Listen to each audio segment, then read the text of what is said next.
नमस्कार, मी डॉक्टर राजेश राजोरे, आवृत्ती संपादक दैनिक देशोन्नती बुलढाणा जिल्हा आवृत्ती. सरळ सरळ भाग 76 मध्ये आपले स्वागत आहे. आपला आजचा विषय पाऊस थांबला. पाऊस थांबला, शेतकऱ्यांचा श्वास अडला असा आहे. बारिश के बूंदों से खेतों की आस जुड़ी होती है, किसानों की हर सांस में फसल की प्यास जुड़ी होती है, फसल की प्यास जुड़ी होती है. नमस्कार. सध्या महाराष्ट्रातील अनेक भागात पावसाने मोठी विश्रांती घेतली आहे. गेल्या काही दिवसांपासून पावसाचा जोर पूर्णपणे ओसरल्याने खरीप पिकाची चिंता वाढली आहे. या वर्षी सुरुवातीलाच पाऊस उशिरा आल्याने पेरण्या लांबल्या. त्यामुळे शेतातील जवळपास सर्व कामे 3 ते 4 आठवडे उशिराने सुरू झाली. त्यात आता पावसाने पुन्हा दडी मारल्याने शेतकऱ्यांसमोर नवे संकट उभे राहिले आहे. मधल्या काळात झालेल्या पावसामुळे सध्या पिण्याच्या पाण्याची तीव्र टंचाई अनेक भागात जाणवत नसली तरी शेती पिकांची परिस्थिती दिवसेंदिवस गंभीर होत आहे. अनेक भागात कमी पाण्यात तग धरणारे तणही सुकू लागले आहेत. तर पिकांची अवस्था किती गंभीर असेल याची कल्पना करता येते. पावसाने दडी मारली की ज्यांच्या शेतांना विहीर, शेततळे, कालवे किंवा अन्य सिंचन सुविधा आहेत असे शेतकरी स्प्रिंकलर अथवा साधनाच्या माध्यमातून पिकांना जीवनदान देण्याचा प्रयत्न करतात. त्यामुळे त्यांची पिके काही प्रमाणात तग धरून आहेत. पण ज्या शेतांच्या जवळ नदी, धरण किंवा तलाव असूनही सिंचनाची सुविधा नाही अथवा विहिरीत पुरेसे पाणी उपलब्ध नाही, त्या शेतकऱ्यांची अवस्था बिकट आहे. पाऊस लांबणे ही निसर्गाची बाब आहे, पण पाऊस थांबल्यानंतर शेतकऱ्याला पर्यायी पाणी उपलब्ध करून देणे ही व्यवस्था आणि शासनाची जबाबदारी आहे. महाराष्ट्रात गेल्या अनेक दशकात सिंचन क्षमता वाढली असली तरी पावसावर अवलंबून असलेल्या शेतीचे प्रमाण पाहता ती आजही अपुरी आहे.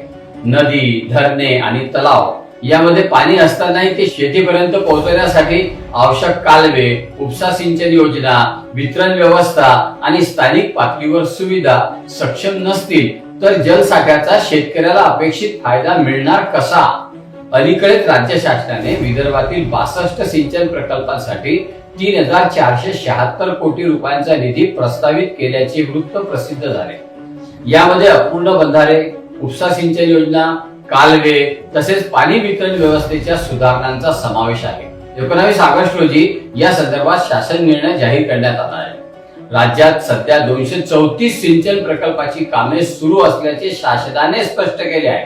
राज्यातील अपूर्ण प्रकल्प पूर्ण झाल्यास सुमारे 3,45,000 हेक्टर नवीन सिंचन क्षमता निर्माण होण्याचा अंदाज शासनाने व्यक्त केला आहे. महाराष्ट्रात अनेक सिंचन प्रकल्प अनेक दशकांपासून अपूर्ण आहेत. अनेकदा एक प्रकल्प पूर्ण होण्याआधीच नव्या प्रकल्पाची घोषणा होते. रखडलेल्या प्रकल्पांचा खर्च वाढत जातो, सुधारित मान्यता मिळत जाते आणि हजारो कोटी रुपये खर्च होऊनही अपेक्षित सिंचन क्षमता निर्माण होत नाही ही गंभीर बाब आहे. सिंचन प्रकल्पाच्या कामात वेळेचे बंधन, पारदर्शकता आणि जबाबदारी निश्चित करणे अत्यावश्यक आहे. दुसरी महत्त्वाची बाब म्हणजे प्रकल्प पूर्ण झाल्यानंतर त्याचा पूर्ण क्षमतेने वापर होतो का? कालवा पूर्ण असून पाणी वितरण व्यवस्था सक्षम नसेल किंवा पाणी शेतापर्यंत पोहोचत नसेल तर प्रकल्पाचा मूळ उद्देशच अपूर्ण राहतो. म्हणूनच केवळ धरणे बांधणे पुरेसे नाही. धरणांपासून कालव्यापर्यंत, कालव्यापासून पाणी वाटप व्यवस्थेपर्यंत आणि तेथून थेट शेतापर्यंतची संपूर्ण सिंचन साखळी सक्षम करणे गरजेचे वाटते. वास्तविक सिंचन प्रकल्प हा केवळ पाण्याचा प्रकल्प नाही, तो ग्रामीण अर्थव्यवस्थेचा विकासाचा पाया आहे. शेतकऱ्याला खात्रीने पाणी मिळाले तर वर्षातून 2 किंवा 3 पिके घेण्याची संधी निर्माण होते, उत्पन्न वाढते. त्याचबरोबर दुग्ध व्यवसाय, कुक्कुटपालन, शेळीपालन, वराहपालन यासारखे जोडधंदे विकसित होऊ शकतात. शेतकऱ्याच्या हातात पैसा आला की गावातील बाजारपेठला चालना मिळते. कृषी सेवा, वाहतूक, छोटे उद्योग आणि व्यापार यांना गती मिळते. म्हणजे शेताला पाणी मिळाले की केवळ पीक वाढत नाही, संपूर्ण ग्रामीण अर्थचक्र गतिमान होते.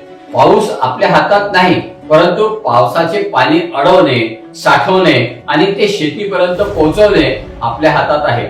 मग हा प्रश्न आहे की पावसाची वाट पाहणारा महाराष्ट्र आपण कधीपर्यंत पाहणार? पाणी आहे पण शेतापर्यंत पोहोचत नाही. शेवटी या आशयाचा एक शेर आठवतो, किसान की आंखों में फिर से हरियाली का ख्वाब हो, किसान की आंखों में फिर से हरियाली का ख्वाब हो, हर खेत तक पानी पहुंचे, हर खेत तक पानी पहुंचे, तभी गांव खुशहाल हो, तभी गांव खुशहाल हो. नमस्कार.